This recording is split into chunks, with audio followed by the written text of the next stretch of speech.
It's time to accelerate. Hey friends, this is Andy. Welcome to episode 508 of Accelerate, the sales podcast of record where I hold in-depth conversations with today's leading experts in sales, marketing, and leadership 6 days a week. Joining me on Accelerate today is Daniel Rodriguez. He's the VP of Marketing at Seismic. I'm looking forward to talking with Daniel because I really want to dive into the topic of sales enablement and talk about the role it plays in moving the needle on sales productivity. Favorite topic of mine. So, Daniel Rodriguez, welcome to Accelerate. Thank you very much for having me. Oh, my pleasure. My pleasure. So, let me ask you a question. This is a question I ask more and more of my guests as we start off the interview, is sort of set the stage here. So, in your mind, what's the single biggest challenge facing sales reps today? So I think that many organizations feel like they have a very current way of getting the message out through marketing's world, and that their website experience is 2017, but that the actual then sales experience, what happens when the sales team gets that lead and then is starting to interact with a customer, whether that's face-to-face or through another means, that interaction feels like it's stuck in 1997. Well, how and so? So give me an example. I think that there's a lot of sales reps that they say, hey, I'm going to take, I need to have an early stage conversation with somebody that someone's telling me this is a lead I should be talking to. They've identified maybe some pains, and then they say, okay, I'm going to go and have an intro meeting with them. And what they do is they then just take that old version of that intro presentation that they have.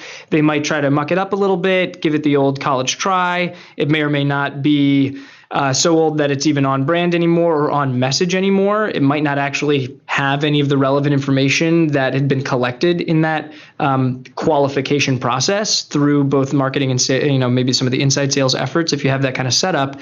And instead, they then go and they show them something that might really be something that the organization might think is really kind of an embarrassment. Like, gosh, we've got all of this information that we know about this customer. We have all of these ways of getting somebody the right stuff, and then the way that it's actually executed is poor, basically. And then you see it kind of play out when sales then is underperforming, and people are then kind of scratching their heads and saying, how do we then kind of juice up rep productivity? I think that's a big area that we play in. Okay, so there's a couple points in here then. So one is then you say that reps are disadvantaged, perhaps is the word we use, is that they are they're using old material, and so that they're putting themselves at disadvantage. So really what you're saying is that by grabbing old content, that to me the issue with that is, it's off brand and it's not up to date in terms of what the company wants, but the real issue is that they have to go back and repeat themselves with the new stuff at some point. And to me that's a real problem for reps, because then suddenly your credibility sinks substantially as a rep and as the representative of your organization. If you have to go back and sort of say, well, remember what I presented to you last time? Well, never mind. I've got something new. That's right.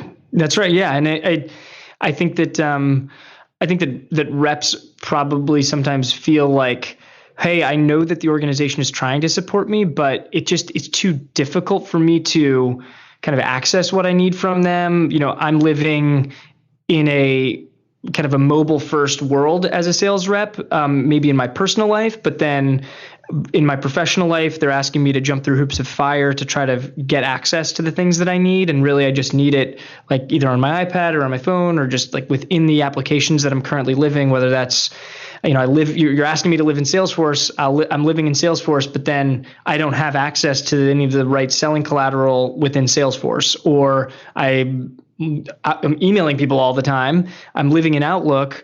Why can't you make the sales material that I need kind of find me in the context of this selling situation? And so I think that's, those pains that salespeople are experiencing, we see kind of manifest all the time and across different industries.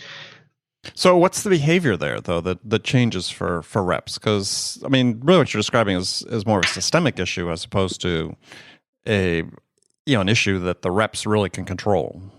So when I was saying, what's the biggest challenge, something they can control, how would you translate what you said into sort of a behavior that they need to change? Well, so we talk about it has to be easier for a rep to do the right thing than to do the wrong thing. They will always just do kind of what is easiest. So the behavior that changes is we're not actually asking reps to really do much about changing their behavior.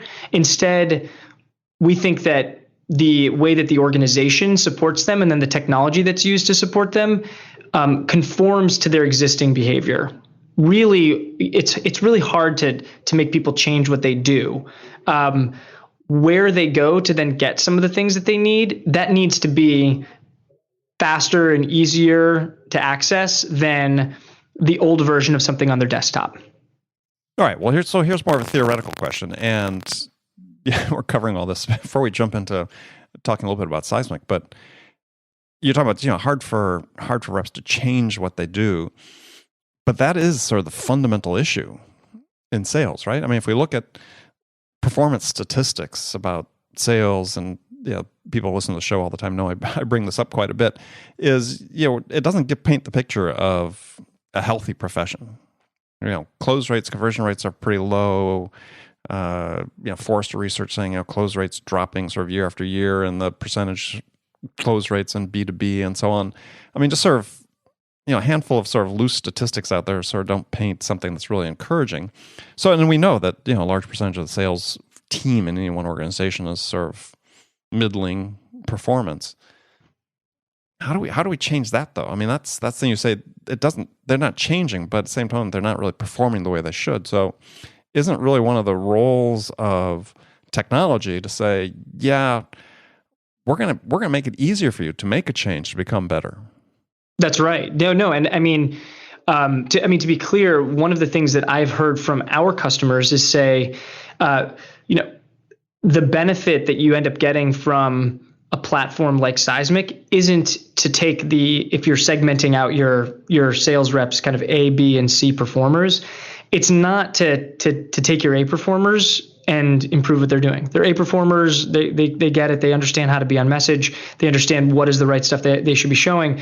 It's really to take the B and C players and bump up the average performance of those players, and to really help them. And a solution like ours actually allows you to say, what are the right selling motions in terms of things that are being shown and things that are being communicated in a selling interaction through the collateral that's being shown. What are the things that the A players are doing that are high performing for our business? Well, now let's actually put those things directly into the hands of everyone else so that we can then use model behavior to then drive improved selling interaction.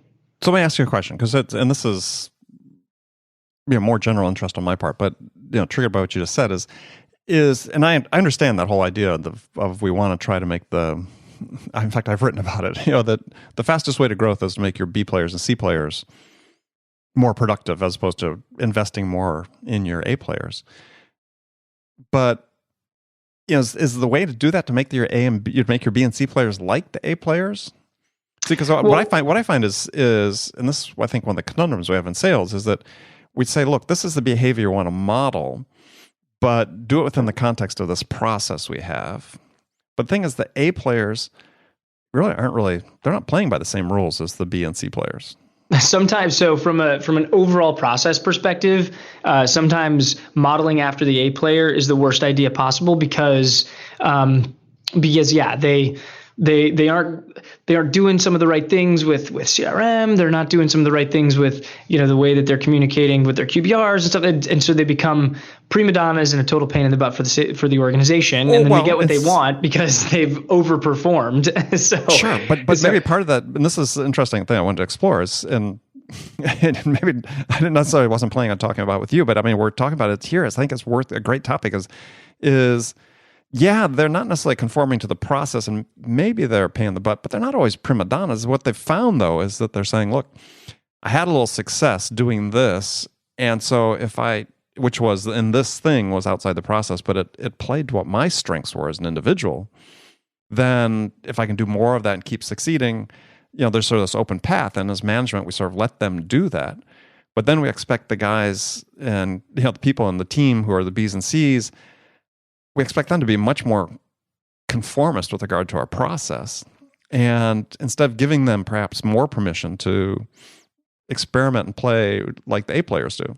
Right. Yeah. And I think, from the enablement perspective, when we think of actually the selling materials that are then being used to drive that improved performance, we're looking at, it doesn't matter if you are an A player or B player, we're looking at stage advancement, I think, is one of the main metrics of success. So if we're getting stage advancement, which selling materials, based on the context of that sales interaction, who we were talking to, what we were supposed to be talking to them about, which materials, and you have to have large data sets to do this, obviously, but which materials were actually the ones that bubble up to the top, and we say, hey, this is the stuff that's actually working in this sales stage. This is the stuff that's working at the beginning. This is stuff working, when we're trying to close.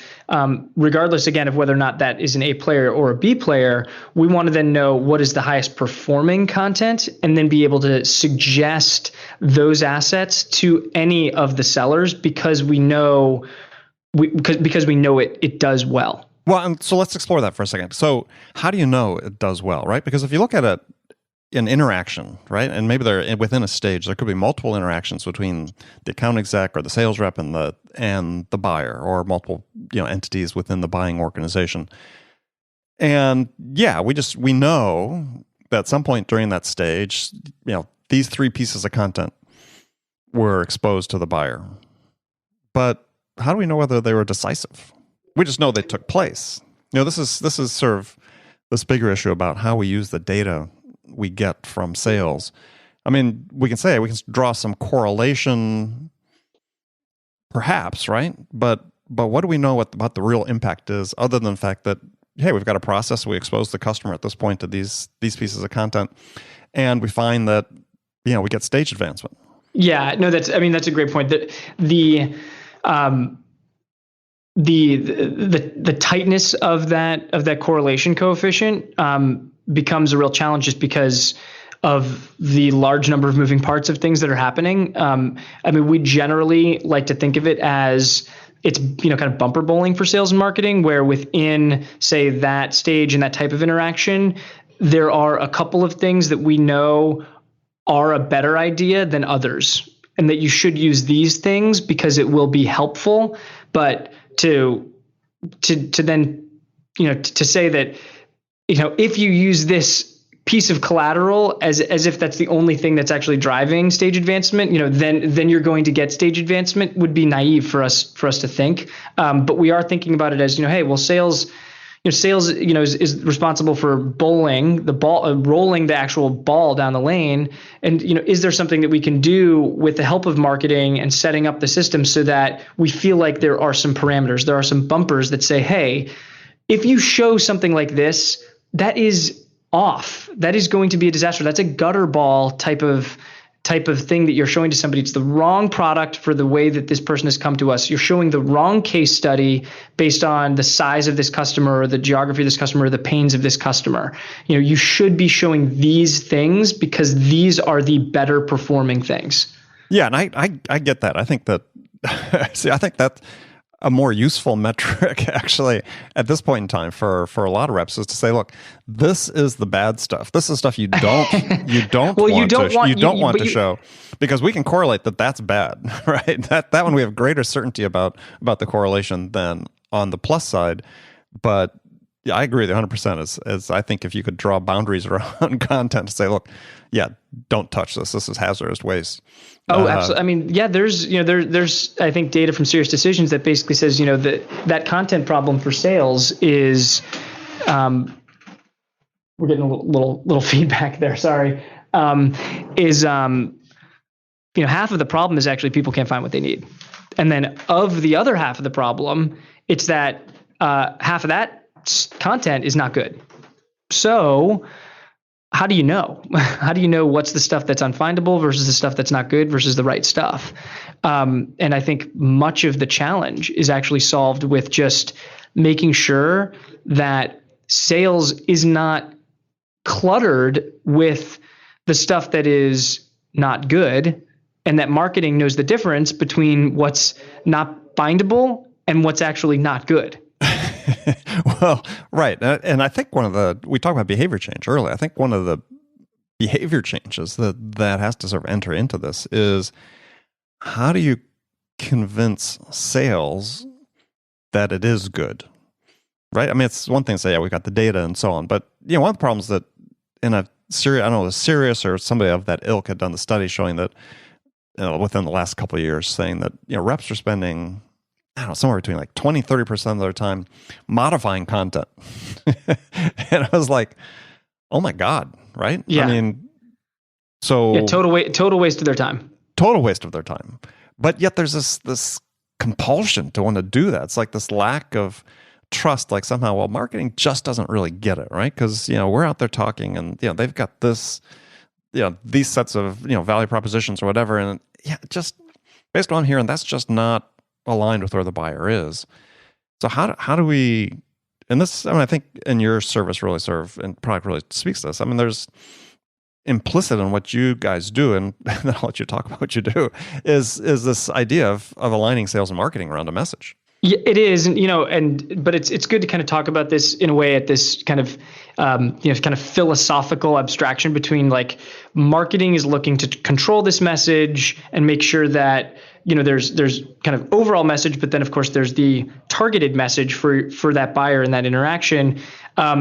Sales is really in many ways kind of looking for the freedom that they need in order to, and the flexibility they need to be able to call the audible at the line of scrimmage. And so, we've tried to build the technology that we have to meet both of those needs, where you have to be able to say, we need to give marketing the tools to not only help to create that material in a more scalable, personalized way, but then understand how it's being utilized so that they can get better and kind of facilitate that feedback loop. We also need to have the flexibility and the freedom for sales to be able to say, hey, if I need to modify something and if I need to make changes, allow me to do that in a way that I won't feel like I need to take it out of the system. And so then, because once it's then like kind of out of that loop, then then you kind of lose so much of the benefit of, understanding, what's working and what's not working, because people then just, would take it out. So you have to just make everything kind of easier than that. And that's really the way, the way we've kind of designed it, where it's not so strict unless it needs to be, in which case, there are certain industries where there are certain, regulatory requirements where like it says, pharma, right? Hey, this thing is, and we do a lot of work in some of those regulated industries where you've got to have the right disclosure on the right slide. And if you don't, there's exposure there from a legal standpoint that's highly problematic. Right. And so our solution is amazing for that. We've got a ton of financial services firms using our solution to do things like generating pitch books and fun fact sheets and stuff. But that's because it's so critically important that there actually is a certain amount of control and lockdown there. The compliance side of that drives a substantial piece of that. So don't let my advisors or reps make changes because that's not allowed. And so the output from something, while I might say, hey, the rep can select a few different of our products that we would want to show in this, in this pitch book that we're going to create, the output from that is only a PDF. They're not going to then be able to change it. Well, let's jump into Seismic. So we've been talking around the edges. So tell people who aren't familiar with it, tell them what you do. Yeah, I mean, so I guess at a fundamental level, Seismic is transforming your message and your sales collateral into a strategic asset for your business. Okay. So, and what we mean by that is that, I think the way that the marketing and sales relationship has evolved has come a long way over the past 25 years. I think of 25 plus years ago, marketing's role in helping sales was predominantly awareness creation. I call this the Mad Men era, where it was all about billboards, it's all about eyeballs or impressions, and it was predominantly an outsourced function and very kind of difficult to measure the impact to the business. I think 10 years ago, we saw a sea change of the expectation around what marketing is delivering to the organization around lead generation. And that KPI around now marketing is actually helping to generate leads and hand those over to sales became a much larger in-house function. There was a lot of different skill sets that were involved on the marketing side. And we then started to see CMOs a bit closer to the pipeline and what was actually happening from a sales perspective. I think where we have come today in the enablement era is the last piece of that connection between sales and then the outside sales team and marketing's effort, which is that sales is now, there's an expectation within the C-suite, and there's an expectation that the CMO is going to be much more closely tied to the revenue generation of the business, and looking at things like sales rep productivity is something that's actually partly on the CMO to help solve. Obviously, it's the critical metric for the way that a sales organization is run, but that it's actually, there's more of a linkage than ever before around marketing driving toward that. Okay, so take people through a little bit through the system, and tell people sort of what you do and how it sort of helps move the needle for sales. Yeah. So if we kind of think of if we think of a sales from the kind of the sales perspective, and again, there's both kind of marketing people using Seismic, and then there's sales people that are using Seismic. But when we think of what is happening today in certain selling interactions, if we kind of go back to this sense of it was, some of the common pains that salespeople are experiencing when we talk to them and they come to us and they say, "Can you please help us figure this out?" Is sales is saying, "I can't find what I need from marketing. It might exist. I just can't find what it is. And I am also lacking the ability to have kind of current day expectation around a selling interaction." So the way meaning what?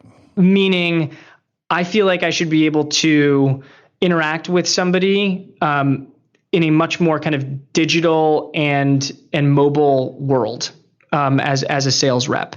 And instead, we still might be stuck on printouts of things, and I'm kind of again mucking things up that are on my desktop. And sales leaders look at this and say, hey, we need to make sure that we are upping our game from a competitive standpoint. We've got people that are in territory.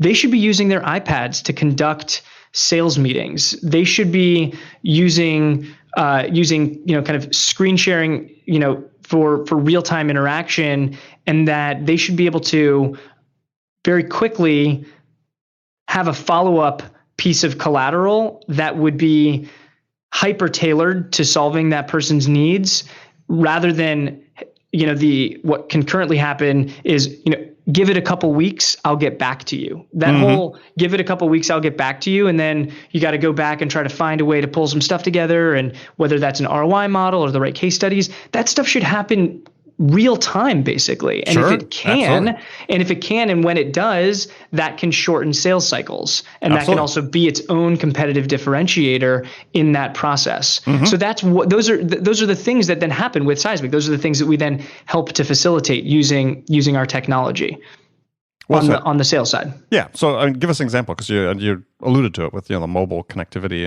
and so walk through. Let's say a rep has a presentation to give to, or wants to give a presentation to a prospect. So what's that look like for them? Yeah. So with Seismic, that rep would say, hey, I got to make sure that I have the right version of this Say it's an introduction selling presentation that they're going to do. And so you want that to be the right version, and then you want to be able to go into that presentation and really nail it. So building the right version of that can be its own time suck. We talked about sales reps spending an inordinate amount of their time finding and then creating that selling material. So instead, they would just be able to use Seismic, and they'd say, okay, they would open up. So they'd be doing this then on their way to a meeting, or maybe it's just kind of right before the meeting would be starting. Hopefully while not driving. Yes, but go ahead. Not while driving. Right. You're in your taxi, you're in your Lyft, and you could do this.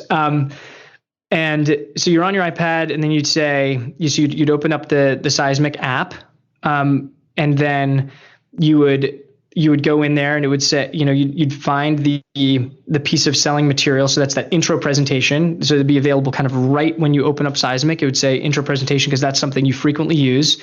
And then you'd open up the intro presentation instead of, and again, this is an example of the dynamic content generation capabilities that Seismic has that we call our LiveDocs technology. But the material that's in Seismic can also be videos, PDFs, kind of all of the selling collateral that you would use. But this is kind of the full view of what people are then using Seismic for.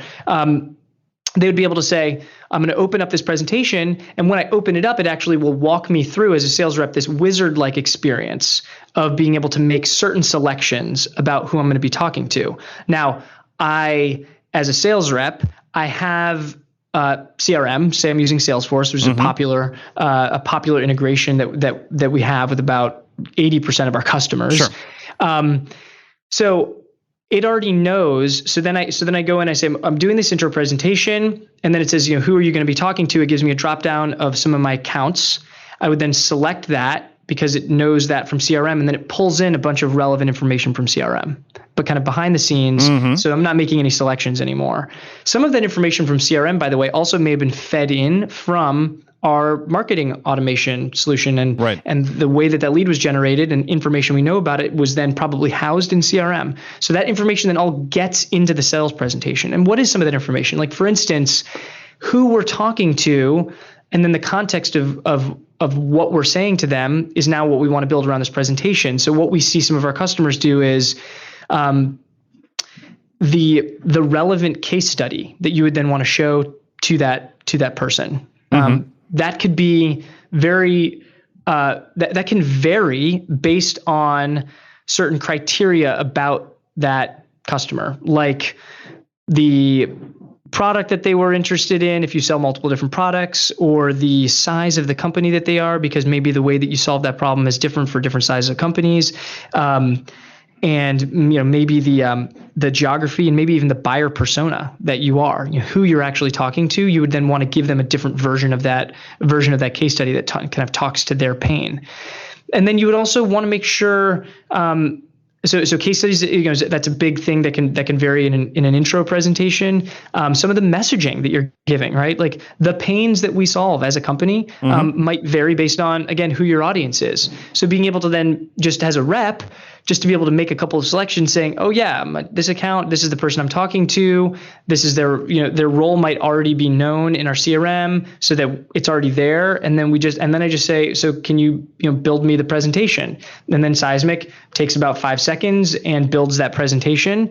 And then you have it. You have it right there. You're ready to go. You have that on your iPad. You can make sure that has offline access if you needed to, so that maybe the Wi-Fi in the building isn't good. So it sounds like what you're doing is actually, let's say, like a PowerPoint presentation. You're actually tagging it to the slide level. Oh yeah, we're breaking it down from even more than just at the slide level. There's individual pieces that are then built on that slide. That's just the LiveDoc functionality. I mean, there's a handful of things that actually a sales rep needs in order to make sure they're kind of like quote unquote enabled. You have to make sure that a sales rep has been properly communicated to, so kind of educated about what is the latest information that they have. And so we've got great features and capabilities that kind of replace that stale sales newsletter or those multiple emails that are getting fired around from different parts of the organization, trying to let sales reps know, hey, here's some interesting competitor info that's happening. Here's some event related information that may or may not be relevant. Of like Flipboard for sales like experience happen with a product capability that we have. And again, it's single platform, kind of everybody gets all the stuff. So there's a bunch of different features, but Seismic is one thing. It is one product. And then yes, you can then use Seismic to then hyper personalize and create that material as a salesperson. You can then also use Seismic to track the engagement with that piece of selling material. So in the follow-up to our presentation that I just gave, maybe I just gave it to you, I walked in and totally blew you away because I gave you this hyper personalized selling material, and then you said, that's great.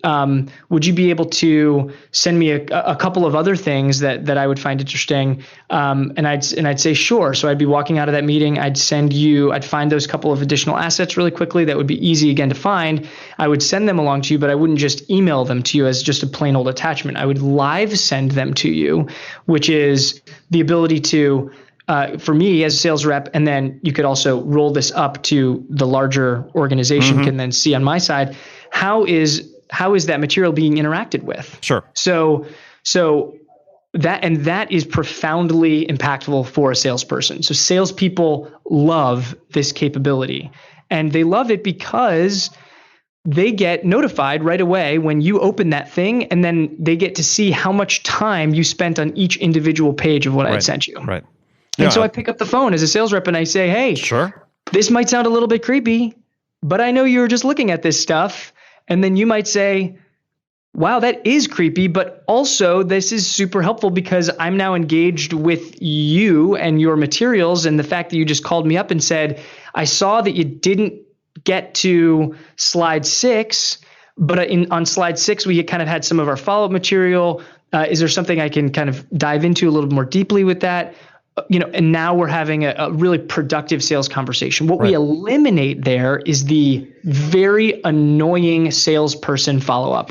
Hey, just checking in. Yeah. Just checking in. Oh my God. If I had a freaking nickel for every time somebody was like sending the just checking in email, it's worthless. Yeah. No, you're singing from my playbook. I mean, that's well, we're passionate about this stuff. There's now, upwards of 100,000 salespeople in the world that are actually using Seismic to sell. And so we hear a lot from them. Those are the things that they say to us. Yeah. No, that's good stuff. All right. Unfortunately, we have to sort of cut it short. But we'll have you back. We'll continue the conversation. This has been fun. So tell people how they can find out more about Seismic and how they can get in contact with you. Yeah, sure. So Seismic, a ton of information about us is available on our website. So that's seismic.com. It's just how you normally spell it. We're shaking the earth. Earthquake. Sales earthquake. Okay. Sales. We're shaking up the way that sales and marketing teams work together. So if people want to get in touch with me, I'm more than happy to follow up with anybody. My probably the best way to do that is to just email me. So my email is drodriguez. That's DRODRIGUEZ @seismic.com, and I'm also available on Twitter @DLRDaniel. Got it. All right. Well, Daniel Rodriguez, thank you very much for being on the show. Great conversation. Like I said, we'll have you back on again. And friends, thank you for spending this time with me today. Remember, come back, join me again tomorrow. Actually, every day of the week, we've got something for you here on Accelerate. Until then, appreciate if you take a second, go to iTunes, subscribe, leave a review for this podcast. Really appreciate that. So thanks again for joining me. Until next time, this is Andy Paul. Good selling, everyone.